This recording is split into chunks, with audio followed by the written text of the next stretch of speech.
Bonjour, je me présente, Mesagoulas Takaoka, donc spécialiste technique des solutions Autodesk Media Entertainment et Visualisation chez Datec. Datec qui est le distributeur Autodesk pour l'Europe et aussi pour la France donc. Alors, ce que je vais faire, c'est que durant cette présentation, je vais vous présenter en fait l'intérêt d'utiliser 3ds Max dans un contexte de présentation de projet. Et notamment en complément de solutions CAO comme on peut le connaître telles que Revit, AutoCAD ou voire même des produits concurrents comme Archicad, Allplan, SketchUp, etc. quoi. Dans un premier temps, je vais commencer par l'équipe de développement, puisque Autodesk a complètement renouvelé l'équipe de développement au sein pour 3ds Max. Un product manager a été nommé, donc Eddie Pelberg, qui a été nommé en octobre 2013. Et en fait, cette personne que vous avez ici en haut à droite a complètement réorganisé cette équipe. Déjà, elle a embauché 21 nouveaux développeurs en plus de l'équipe existante et surtout elle a réorganisé complètement, on va dire, les équipes en interne et embauché aussi quelques petites pointures, comme on peut le voir ci-dessous, comme Martin Coven qui vient de chez ILM, Jennifer O'Connor en fait, qui est ici, qui est une spécialiste des moteurs de rendu tels que Mental Ray ou V-Ray. Et on peut voir par exemple d'autres exemples comme Tom Hudson qui faisait auparavant partie du Yoast Group, qui est le premier groupe de développeurs 3D Studio dans les années 90. Donc Tom Hudson a accepté, on va dire, le challenge en fait d'Eddie de redonner, on va dire, l'essence initiale de 3ds Max dans les futures versions. Et surtout aussi, ce qui est vraiment intéressant de la part d'Eddie Pelberg, donc c'est une belle initiative de sa part, c'est cet événement qu'il organise annuellement qui s'appelle le Gunslinger, qui en fait permet à Autodesk, on va dire, d'avoir des feedbacks directs auprès de clients finaux. Donc cet événement en fait est tenu par Autodesk et Eddie en fait propose à des utilisateurs 3ds Max de partager leurs idées et surtout aussi de permettre, on va dire, à ces personnes de pouvoir faire des doléances directement en face des équipes de développement. Donc voilà, en fait, donc j'insistais beaucoup en fait sur cette réorganisation en interne des équipes et surtout le fait que Autodesk met vraiment le paquet sur le futur de 3ds Max et d'ailleurs cette version 2016 de 3ds Max en fait est vraiment une belle version et a été très très bien accueillie par les utilisateurs. Donc la première décision qu'a prise Eddy, c'est justement de fusionner les précédentes versions de 3ds Max et 3ds Max Design en une seule version, 3ds Max 2016. Alors j'insiste beaucoup sur le mot fusionner puisque ou unification, tout simplement parce que les fonctionnalités propres à 3ds Max Design que sont Exposure pour l'analyse d'éclairage et Civil View pour l'animation de route sont maintenant inclus dans 3ds Max 2016. Donc ça c'est important aussi de le signaler, il n'y a pas de perte de fonctionnalité, tout a été inclus dans un seul et même produit 2016. Donc le 3ds Max Design qu'on avait auparavant sur les suites telles que les Building Design Suite, ben maintenant sur une suite 2016, ce sera un 3ds Max 2016 qui est fourni. Alors, pour accompagner, on va dire, tous ces changements, Autodesk en fait a aussi implémenté, on va dire, un nouvel espace de travail qu'on appelle le Design Workspace, qui permet justement à des utilisateurs occasionnels ou des débutants de 3ds Max de pouvoir en quelque sorte découvrir le logiciel avec, on va dire, une certaine facilité, on va dire, dans l'utilisation du produit. Donc pour ça, dans un premier temps, ce qui s'est passé, c'est qu'on a complètement ici réorganisé le ruban. Je vais vous montrer ça en fait à travers cette présentation 3ds Max ici, donc cette démo. Vous avez donc ici, au niveau du workspace, ici un nouvel élément qui s'appelle le design standard. Et lorsque vous cliquez dessus, vous allez voir en fait ce ruban en haut de l'interface qui va radicalement changer. Donc on peut le voir ici, on a différents onglets maintenant qui ont été réagencés par rapport à avant.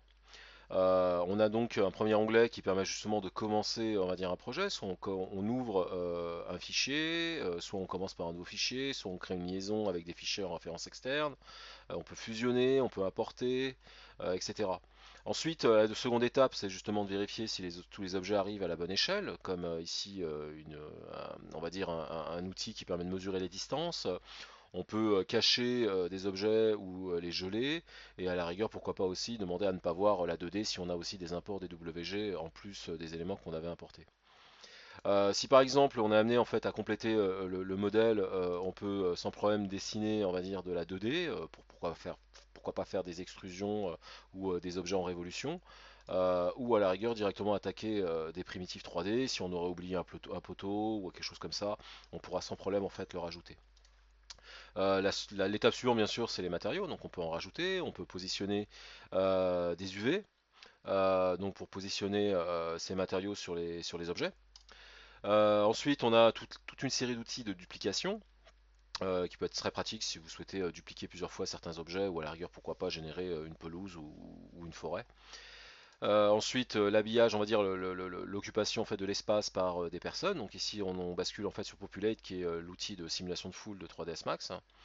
Ensuite, on peut configurer ici les vues, donc vue perspective. On a ici des caméras libres, des caméras cibles. Et enfin, la dernière étape, la partie éclairage et la partie rendu. Et notamment aussi une nouveauté qu'on va aborder aussitôt, qui est en fait le rendu à 360. Je vais revenir en fait sur mon PowerPoint. Donc voilà en fait en quelque sorte un petit résumé de ce nouveau ruban qui est apparu. Donc le design en fait permet justement, donc c'est ce que je viens de vous présenter à l'instant. Et auparavant, ben, si vous restez sur une approche standard, ben, vous resterez en fait sur un ruban plus orienté modeling et animation. Donc voilà en fait en quelque sorte un petit résumé de ce que je viens de vous expliquer. Et enfin, bah justement, j'avais plus ou moins introduit ça tout à l'heure, c'est le rendu à 360. Alors globalement, comme sur AutoCAD et sur Revit, nous avons en fait la possibilité de soumettre des rendus d'images fixes et de panoramas sur des serveurs Autodesk pour faire du calcul. Ça c'est un des gros avantages lorsque vous avez peu de puissance de calcul au sein de votre agence. Vous pouvez en fait profiter de l'infrastructure serveur Autodesk pour pouvoir accélérer vos rendus et vous permettre de respecter les délais. Donc ça c'est un gros point fort. Alors sachez que certaines options, notamment la partie draft, donc brouillon, sont entre guillemets gratuites. Mais si vous montez ensuite on va dire les options et que vous demandez en fait des options avec des paramétrages plus qualitatifs, là on commencera en fait à consommer en fait des crédits cloud. Alors par défaut, un utilisateur qui possède une souscription 3ds Max possède déjà par défaut 100 crédits cloud et en général on consomme entre 5 et 15 crédits cloud. Alors ce qui est aussi pas mal, c'est que le rendu à 360 permet aussi d'envoyer plusieurs caméras. Donc si vous avez configuré plusieurs caméras dans votre scène, vous aurez ensuite la possibilité de pouvoir envoyer tout ça d'un coup. Donc ce qui est peut-être et sûrement même une belle alternative si vous souhaitez respecter des délais de présentation. Donc l'étape suivante, cette fois-ci, donc on a vu que 3ds Max permettait, on va dire, à des débutants ou des personnes qui ont une utilisation occasionnelle du logiciel de pouvoir quand même appréhender le logiciel avec beaucoup plus, on va dire, de confort et afin qu'ils s'y retrouvent beaucoup plus rapidement dans l'interface. Et cette fois-ci, en fait, on va basculer en fait sur une présentation de projet un petit peu plus avancée. Je vais utiliser un exemple qui est issu ici de Delta Tracing, qui est une boîte basée du côté de Venise en Italie, qui est très spécialisée dans la conception, on va dire, dans la réalisation d'images qualitatives pour des présentations de projets. Et notamment, ils utilisent 3ds Max et un moteur de rendu aussi, entre autres, hein, parce qu'ils ont aussi d'autres moteurs en interne. Mais ils utilisent aussi iRay, donc de chez Nvidia, pour faire des rendus. Et là, en l'occurrence, ici, on a un bel exemple de rendu sorti depuis 3ds Max par le biais de iRay.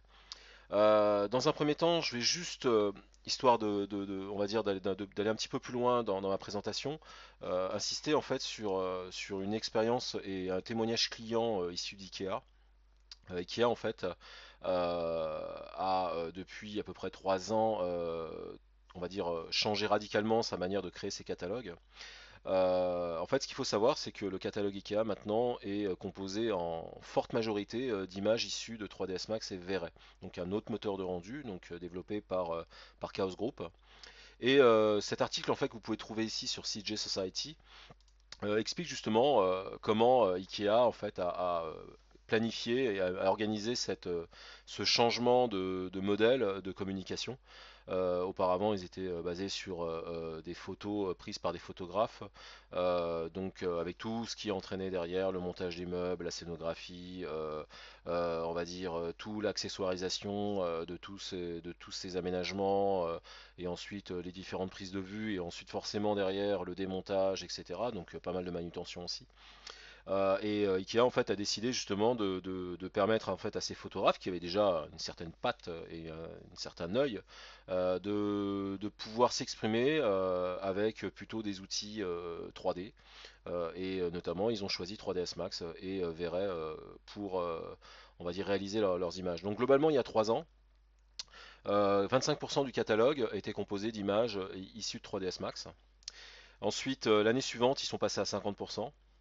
Le dernier catalogue, maintenant, c'est à hauteur de 75%. Vous avez maintenant des images issues d'un ordinateur. Donc on voit ici les différents éléments. Donc c'est relativement facile de trouver l'article, hein. Vous avez vraiment pas mal de choses. Et tout ce qu'on voit ici sont des images issues de 3ds Max.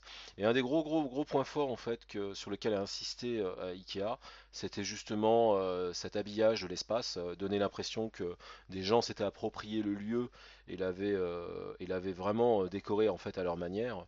Et là, on a presque l'impression en fait que c'est une vraie photo. Donc tout ça parce qu'ils ont cette patte et cette sensibilité au niveau de l'habillage. Donc on sent ici qu'on a presque l'impression que ce sont des vraies photos et qu'il y a une belle maîtrise, on va dire, de l'éclairage et de la scénographie. Et c'est vrai que le fait qu'ils aient déjà fait ça dans la réalité leur permet, on va dire, de facilement comprendre là où il faut travailler pour permettre, on va dire, d'avoir la plus belle image possible. Voilà. Donc je vous invite en fait à lire cet article, il est vraiment très intéressant. Et en tout cas, ça montre bien en fait que les solutions d'animation 3D et de rendu peuvent vraiment, dans beaucoup de cas de figure, vous permettre de mieux communiquer et surtout d'être beaucoup plus efficace. Donc on va switcher en fait sur ma présentation. Voilà. Ici, globalement, c'est un peu le même esprit hein, qu'à Delta Tracing, c'est ce talent et ce savoir-faire à pouvoir, on va dire, habiller l'espace et permettre justement d'avoir une image, on va dire, qui se détache en fait de ce qu'on a l'habitude de voir sur des solutions CAO classiques, etc., quoi. Donc cette fois-ci, on va basculer justement sur 3ds Max et on va découvrir une grosse nouveauté de la version 2016 qui est le Max Creation Graph. Alors le Max Creation Graph, c'est un outil de développement on va dire de fonctionnalités qui seraient pourquoi pas absentes ou améliorées dans 3ds Max. Et une des particularités en fait du Max Creation Graph, c'est que c'est une approche nodale, c'est-à-dire que vous n'avez pas besoin de connaître un code de programmation ou de développement. Tout se fait par le biais de nœuds qu'on connecte les uns avec les autres, et vous créez ainsi de nouveaux outils en fait qui s'interfacent dans votre logiciel. Donc je vais vous montrer un petit peu comment ça se passe. Alors il y a différents endroits où on accède en fait au Max Creation Graph. Je vais juste libérer un peu de place. Quand vous faites un tour ici dans Créer, géométrie et que vous déroulez ici le menu déroulant, vous avez ici accès, on va dire, à différents champs. Donc vous voyez ici j'en ai trois, le Max Creation Graph, le REST, Track, Toolkit et le Spin Cloning, qui me permet justement de venir stocker de nouveaux outils. Tout ça en fait ont été créés à partir du Max Creation Graph. Et autre chose aussi, si par exemple je viens ici sélectionner un élément, dans ma liste de modificateurs, je me retrouve ici avec un champ, une rubrique dédiée justement au Max Creation Graph avec ici toute une série d'outils qui me permettent, on va dire, de venir compléter, de me faciliter un peu la vie dans l'utilisation du logiciel. Donc on va par exemple vous montrer ici un exemple de duplication, d'outils de duplication en tant que modificateur, excusez-moi. Une des problématiques qu'on rencontre, on va dire, avec l'outil ici réseau proposé avec 3ds Max, c'est que les duplications proposées par ce système-là, malheureusement, dupliquent des objets, mais ne permettent pas d'avoir un assemblage de tous ces objets en un seul. Et c'est vrai que dans le cas de figure, par exemple, de store, de lame de store, bah, là, en l'occurrence, il était peut-être plus préférable d'avoir ces lames de store sélectionnables en une seule fois au lieu d'appuyer sur CTRL et les sélectionner un par un, par exemple, pour pouvoir les manipuler, les déplacer, etc. Donc je vais vous montrer comment ça se passe. Tout se passe ici dans le menu scripting. dans lequel ici vous avez un nouveau champ Max Creation Graph Editor. Et en fait, voilà en fait à quoi ressemble Max Creation Graph. Donc on va ici le mettre en plein écran. Ici par exemple, si vous souhaitez directement, on va dire accéder, on va dire au menu, vous avez ici un petit champ qui vous permet directement d'aller filtrer certains éléments. Ici par exemple, je souhaiterais avoir un output, donc une sortie. Et ici on voit toutes les fonctionnalités qu'on peut créer à partir du Max Creation Graph. Alors sachez que ici la liste, on va dire, est issue, on va dire, en fait a été enrichie grâce aux extensions. Donc actuellement je suis sur un 3ds Max 2016 extension 2 Service Pack 2. Si vous installez juste 3ds Max, vous en aurez que quelques-uns, probablement que la moitié. Et l'extension 1 déjà avait rajouté des contrôleurs d'animation et l'extension 2 a rajouté en fait toute la partie spline, etc. quoi. Donc moi dans mon cas de figure, je souhaite créer ici un nouveau modificateur. Donc on va ici choisir l'output modifier. Voilà. Et la technique en fait, bah, c'est de pouvoir enrichir en fait ce nodal. Donc une autre manière aussi d'utiliser le max création graph, c'est d'appuyer sur X et ensuite d'appeler par exemple une commande en commençant par les lettres, les premières lettres. Et là par exemple je souhaite faire un outil de duplication. Donc je souhaite en fait dupliquer plusieurs lamelles dans la direction que je souhaite. Donc pourquoi pas ici mettre en place ici un clone and transform mesh.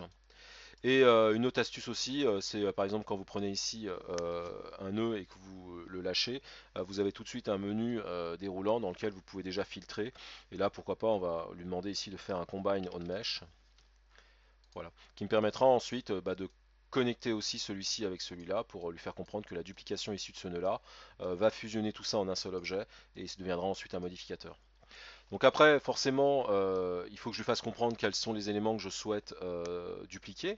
Donc pour ça, ici, vous avez ici un mesh. On va ici l'appeler ici modifier. Et là, on a à tous les coups ici un modifier trimesh. Donc on va lui faire comprendre que l'on souhaite sélectionner un maillage et que ce maillage ensuite va être dupliqué. Alors, ce qui peut être pas mal, c'est qu'ici, en fait, on a différents éléments. Donc, 3ds Max aussi, le Max Creation Graph, c'est aussi facilement trouver certains paramètres. En faisant juste un clic droit, on peut lui demander de générer une série de paramètres. Et là, on voit bien ici qu'il a deviné tout seul en fait qu'il fallait ici lui rajouter un paramètre on va dire de nombre. Donc c'est ce que je vais ici renommer. On va lui dire que je souhaite par défaut avoir au moins une copie. Et ensuite ici on souhaite lui indiquer dans quelle direction on souhaite dupliquer tout ça. Donc pour ça on va lui dire que c'est une translation matrix. Voilà. Et que l'on souhaite avoir trois directions. Donc pour ça on va lui rajouter ici un vecteur 3. Voilà. Et enfin, on va lui indiquer en fait bah, ces différents éléments en x, y, z. Donc pour ça, le simple fait ici de cliquer sur un généré de paramètres lui permettra, on va dire, de deviner tout seul. Donc là, ce qu'on va faire ici, demander on va lui faire comprendre en fait le sens de ces paramètres là. Donc ici, ce sera le décalage x. Là ensuite, ce sera le décalage y. Voilà. Et enfin ici, le décalage z. Voilà. Et on va pourquoi pas lui indiquer ici un minimum à -1000. Ce que je vais faire ici, c'est venir copier, coller ces valeurs sur les autres champs. Et ici, on va pourquoi pas le mettre ici +1000. Voilà. Voilà. Donc voilà par défaut, j'ai commencé ici à mettre, à faire un simple modificateur, relativement simple, vraiment très très simple à mettre en place. Et je vais pouvoir ici le sauvegarder. Donc on va le sauvegarder ici, on va le mettre par exemple ici, on va l'appeler ici Batimat Cloner. Donc, et on va donc cliquer ici sur Save. On voit ici un message et on n'a plus qu'à lui demander ici d'évaluer. Et hop, on voit bien ici que tout se passe bien. Donc il a bien généré correctement les Max scripts qui vont interfacer ce Max Creation Graph sur l'interface de 3ds Max. Et enfin ici, il a évalué avec succès, on va dire, le bon fonctionnement, on va dire, de cet outil dans l'interface. Donc on va voir maintenant comment ça se passe. Donc ici mes deux lamelles, deux premières lamelles on va dire de store en fait ont été sélectionnées. J'ai plus qu'à dérouler ici ma liste et à venir chercher ce Batimat cloner qui est en fait localisé là. Et je n'ai plus qu'à profiter de tout ce que j'ai mis en place. Donc ici on va lui indiquer que je souhaite en avoir pourquoi pas une quinzaine. Voilà. Et on va faire ici un petit décalage dans le sens des Z. Et on voit aussi tout de suite la duplication se faire et forcément je peux en fait en rajouter et venir régler tous ces éléments. Donc on va encore en rajouter et venir régler tout ça. Et là on a bien ici des stores paramétriques, voilà, et qui plus est sélectionnable en une seule fois. Donc ça c'est un des gros avantages aussi qu'on a en utilisant les modificateurs. Voilà. Alors on va continuer en fait dans cet exemple-là, puisqu'on va voir que ce Max Création Graph est capable aussi de s'enrichir et de s'améliorer. Donc on va par exemple ici s'amuser avec un jeu de couteaux. Par contre là l'intérêt c'est plutôt d'avoir différentes tailles de couteaux. Et pour ça, bah, ce qu'on va faire, c'est qu'on va rajouter dans ce Max Création Graph, bah, justement, donc ce MCG plutôt, on va plutôt utiliser les termes, les diminutifs qui ont été mis en place par Autodesk, donc le MCG. On va pouvoir lui faire comprendre que l'on souhaite aussi avoir rajouté un paramètre d'échelle. Donc dans un premier temps, ce que je vais faire, c'est un peu réorganiser tout ça. On va lui dire, tiens, bah, j'ai ici une, on va dire, une structure ici uniquement dédiée à tout ce qui est translation. Donc on va les sélectionner et on va lui demander ici de créer ici un groupe. Voilà. Et celui-ci, on va l'appeler ici translation. Voilà. Voilà. Et ce que je vais faire ici, c'est lui faire comprendre à travers ici l'input translation qu'on va mettre plusieurs paramètres. Donc ici, on va faire ici un multiply. Voilà. Et celui-ci, on va le connecter sur le premier. Et là, ce sera sur le second. Donc ici, on va lui indiquer donc un scale matrix. Voilà. Et de celui-ci, on va pouvoir générer ici un paramètre. Donc ici, hop, on va faire ici une échelle. Voilà. Et par défaut, on va mettre un comme échelle. Voilà, parfait. Donc une fois que c'est fait, donc pourquoi pas rajouter ici un groupe. Celui-ci, on va l'appeler scale. Voilà. Et pourquoi pas ensuite changer la couleur afin de mieux l'identifier. Voilà, de cette manière. Donc parfait, on a quelque chose qui s'organise sans problème. J'ai juste ici à faire ici un evaluate. Il va me proposer d'écraser l'ancien fichier que j'avais mis sur mon disque dur. Oui, donc là parfait. Il a bien vérifié tout ça et tout se fonctionne avec succès. Et là maintenant je me retrouve donc, si je réapplique ce même Max Creation Graph, avec cette fois-ci un nouveau paramètre qui s'appelle ici échelle. Donc ici on va en mettre 4 et on va dupliquer ça en fait sur Y. Voilà. Et là, le simple fait de jouer justement sur l'échelle permet justement d'avoir aussitôt plusieurs couteaux de taille différente. Alors là, l'exemple, c'est que c'est vrai qu'il est relativement sensible. On pourrait même rajouter ici une fonction de multiplication. Et là, pourquoi pas jouer plutôt sur une valeur un petit peu plus haute. Donc pour ça, il faut juste ici mettre ici un multiply. Donc ce que je vais faire ici, c'est avant qu'ils soient envoyés, lui mettre ici un multiply. Excusez-moi, c'est plutôt ici. Voilà. Multiply, voilà, ici en Y, voilà, on va le rajouter à l'intérieur, comme ça sera parfait. Et là ici on va mettre une valeur constante, voilà. Donc voilà, cette valeur constante va être par exemple, pourquoi pas de 0,01, voilà. Et là ici par contre il faudra mettre ici une valeur de 100% par défaut. Et ensuite on n'aura plus qu'à changer cet élément et le mettre comme ça.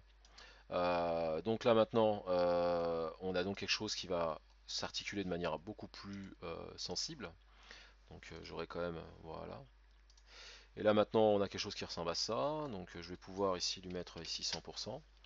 Et là, le simple fait de jouer, ben forcément, j'ai un peu plus de latitude dans le contrôle. Voilà, tout simplement. Si par exemple vous souhaitez aussi monter, on peut tout à fait aussi imaginer faire des valeurs négatives aussi, ou pourquoi pas aussi avec des grandes valeurs en milliers. Voilà, donc si vous faites simplement ici un evaluate, hop, vous mettez de côté, et là forcément je me retrouve avec beaucoup plus de liberté en termes de contrôle. Voilà. Alors passons maintenant à l'autre partie, à l'étape suivante, c'est-à-dire pourquoi pas ici rajouter des petits éléments de détail. Donc c'est ce qu'on va faire ici, on va s'intéresser cette fois-ci d'autres accessoires présents en fait dans la scène, notamment ici ce torchon. Et on va découvrir, bon là par contre ce n'est pas une nouveauté 2016, mais c'est une fonction en fait qui est assez pertinente à utiliser lorsque vous souhaitez habiller votre scène et donner justement un rendu encore plus réaliste que ce que sont l'habitude de faire, on va dire, sur des solutions CAO. Donc pour ça, on va découvrir justement un nouvel outil, enfin un outil qui existe déjà depuis pas mal de temps, qui s'appelle le MassFX. Donc MassFX, en fait, je vais vous le montrer ici. C'est une solution qui utilise la technologie physics d'NVIDIA et qui permet justement de faire tout ce qui est détection de collision. On peut aussi mixer, on va dire, on peut faire aussi de la simulation de textiles ou de corps mous ou des articulations comme des charnières, etc. Tout ça de manière dynamique. Et justement, c'est ce qu'on va faire justement avec le torchon qui va par exemple ici recouvrir la boule de pain ici. Donc pour ça, dans un premier temps, ce qu'on va faire, c'est qu'on va sélectionner ici le plateau de la cuisine ici, enfin de ce meuble. Venir ici sélectionner ici le plateau de pain et enfin le pain. Et on va déclarer que ces éléments en fait sont des éléments statiques. Voilà. Ensuite, pourquoi pas s'amuser ici avec ce pain pour lui dire qu'il sera peut-être dynamique. Donc là, en l'occurrence, c'est moi qui m'ai amusé, on va dire, à le manipuler. Et celui-ci, donc, vu que c'est un torchon, on va lui déclarer en fait ici une fonctionnalité en fait de close. Donc ce qu'on appelle ici un mclose. Voilà. Donc une fois que c'est fait, qu'on a mis tout ça en place, on a donc ici l'interface, on va dire, du mclose qui est ici justement de cette barre d'outils, qui permet justement de lui indiquer certains paramètres. Donc dans un premier temps, pourquoi pas venir ici et préparer, on va dire, la déformation. Donc pour ça, on va faire ici ce qu'on appelle un live drag. Donc le live drag en fait va lancer la simulation. On va voir en fait ce torchon en fait se poser sur le plateau du meuble. Et avec la clic gauche de la souris, vous pouvez ici vous amuser, on va dire, à tirer le textile et à faire en sorte qu'il recouvre le, euh, le pain. Voilà, donc je vais pourquoi pas le tirer de cette manière-là aussi. Voilà, on va le tirer un peu plus par là. Voilà,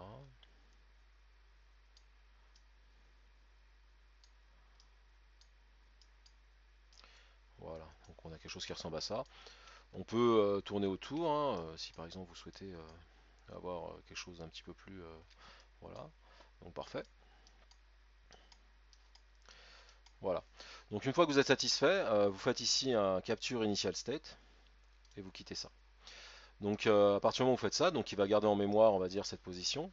Et par contre, ce que je peux un peu reprocher, c'est on sent quand même que le textile est un petit peu rigide.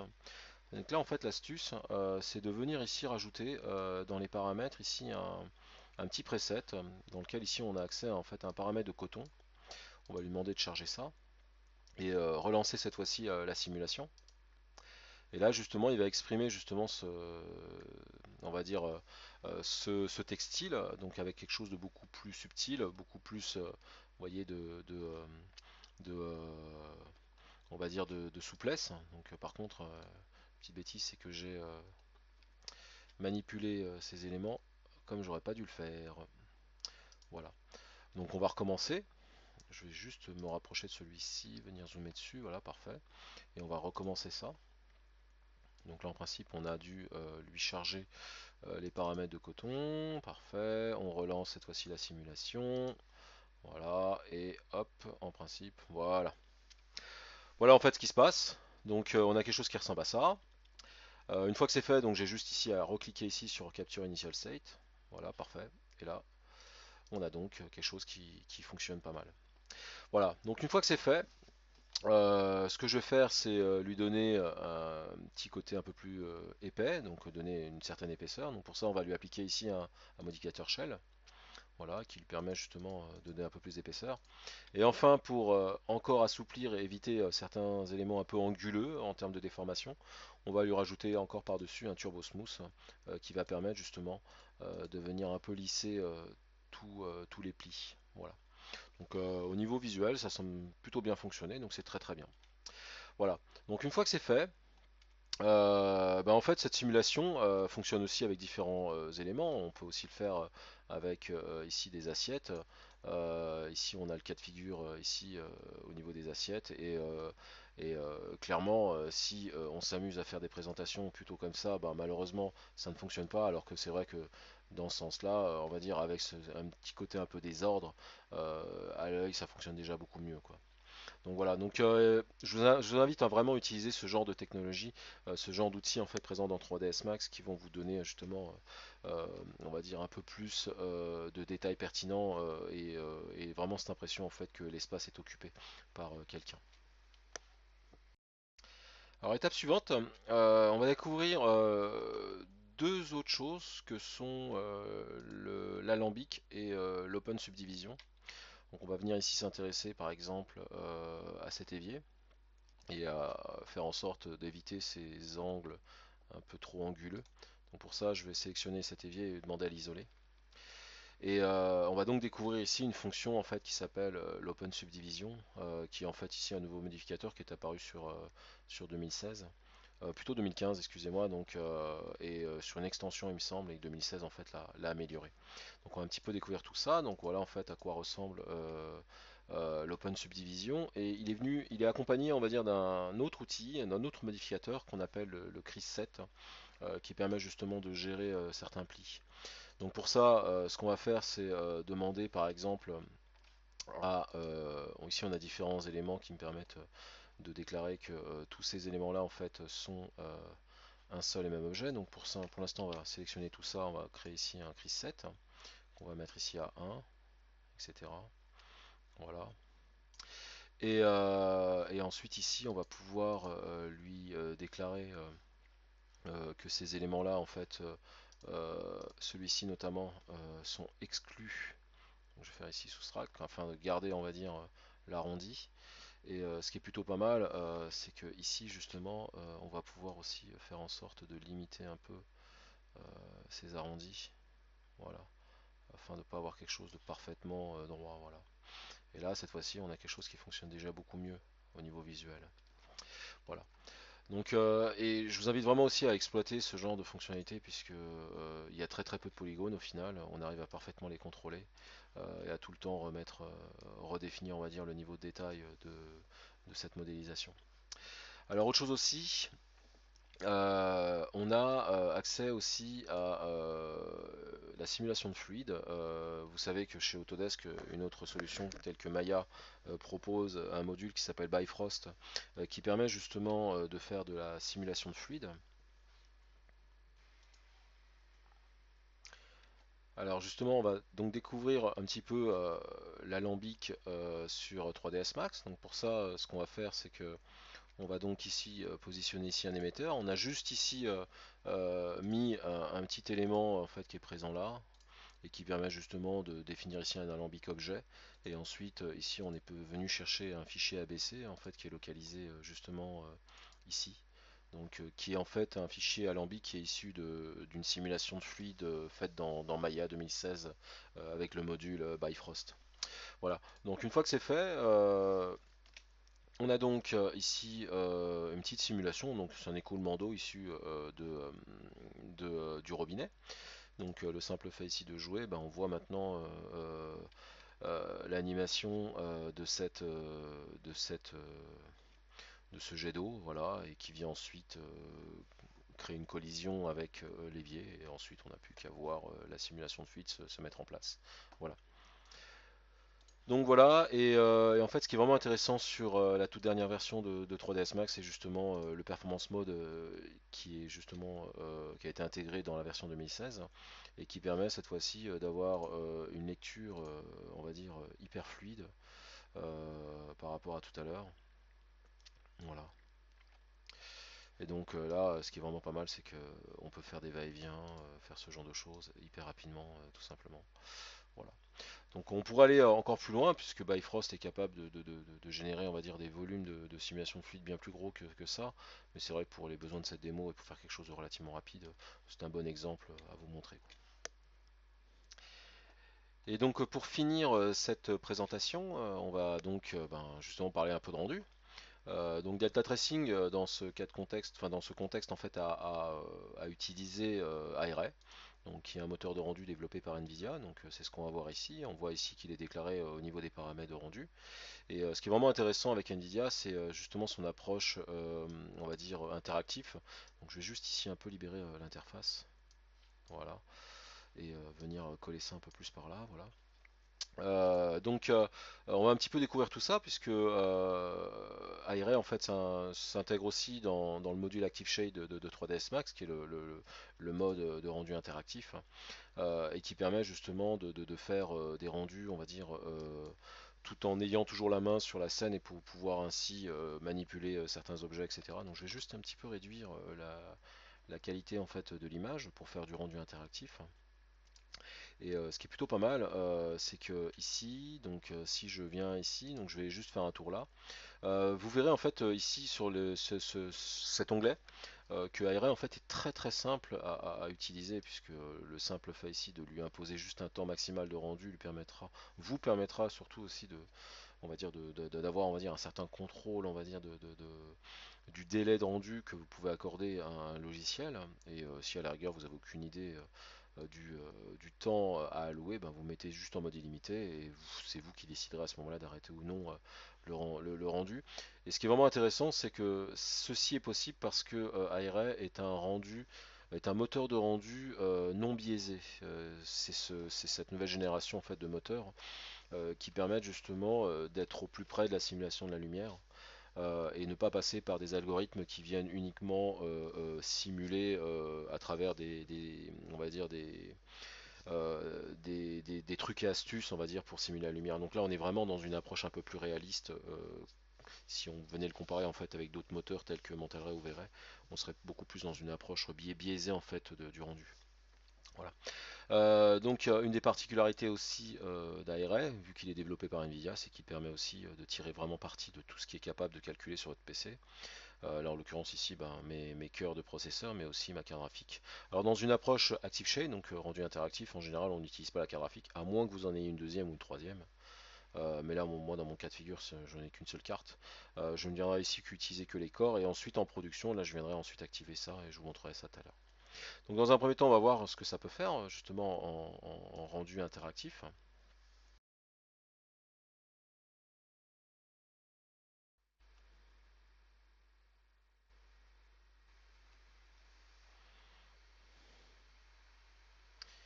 Et donc on va commencer à avoir une image granuleuse apparaître.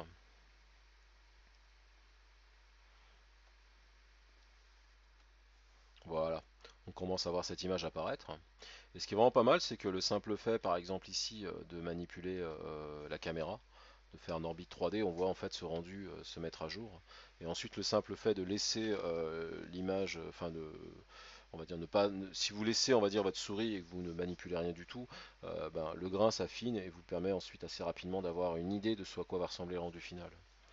Donc, ce qui est plutôt pas mal, c'est que ensuite, vous avez ensuite la main sur différents éléments. Si par exemple vous souhaitez déplacer un objet, là ici c'est ce cas de figure là, ici on peut aussi positionner cet élément là et venir changer en fait la position de la caméra. Et ben vous allez voir ensuite ce rendu interactif se mettre à jour avec justement une certaine réactivité. Alors c'est complètement lié aussi à la puissance de votre machine, hein. Donc si vous avez la chance d'avoir une machine avec plusieurs corps de processeur, voire même du bipros et plusieurs cartes graphiques, forcément, ce rendu interactif sera encore plus rapide. Voilà.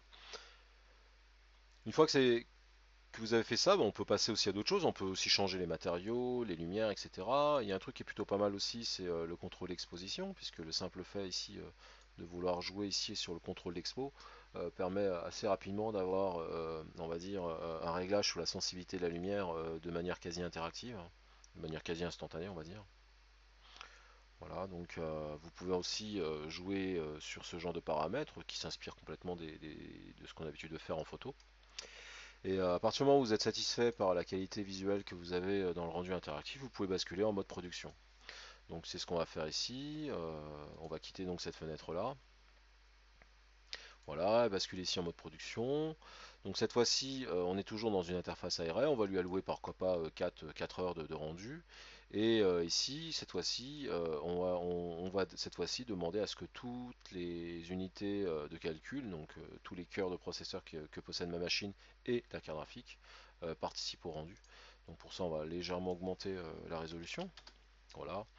Euh, voilà, hop. Et on n'a plus qu'à lancer le rendu.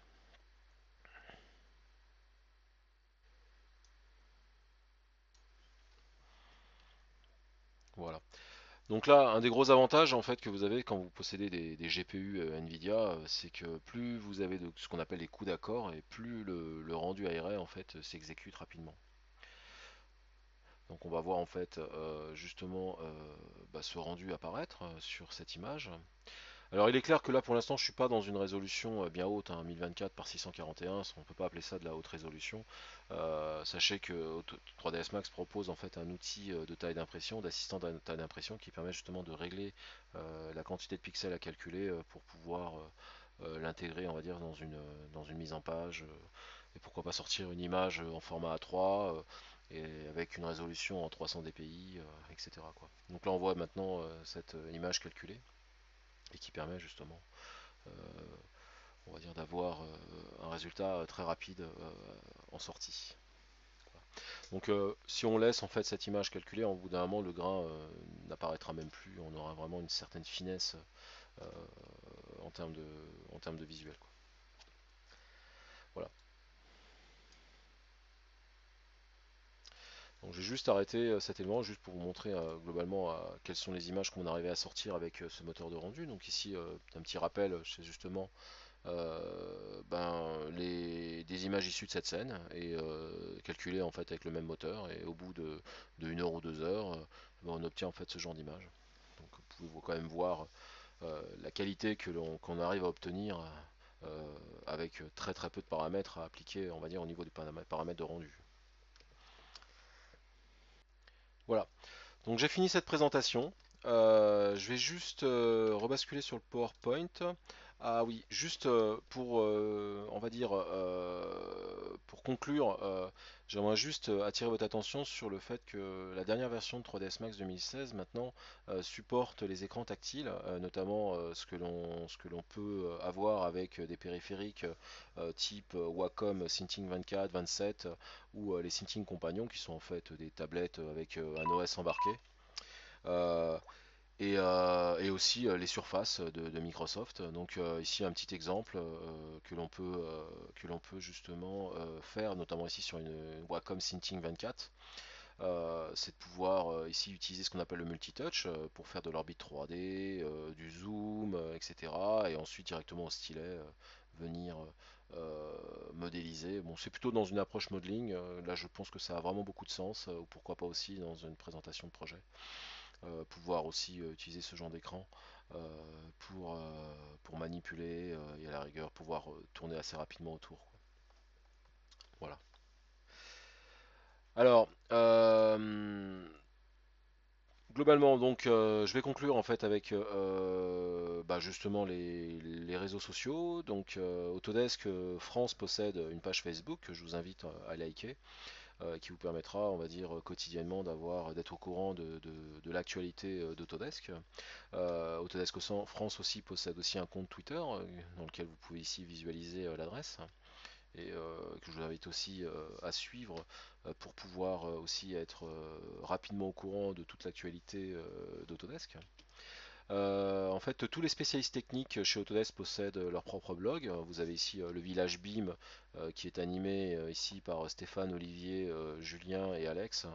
Vous avez aussi Gwen qui anime son blog le Géospatial Made in France, Emmanuel Di Giacomo qui anime l'ABC des blogs, donc plutôt orienté architecture, et enfin Vincent en fait qui lui anime le Civil Made in France que vous pouvez ici visualiser là. Voilà. Et moi-même, j'anime aussi pas mal de user groups, plutôt sur Facebook, puisque j'ai créé plusieurs user groups, notamment un sur 3ds Max. Vous pouvez ici visualiser l'adresse, un autre sur la visualisation architecturale, et enfin ici un dernier sur le moteur temps réel d'Autodesk qui s'appelle Stingray. Voilà, je vous remercie en tout cas de cette présentation et je vous dis à bientôt dans une prochaine vidéo.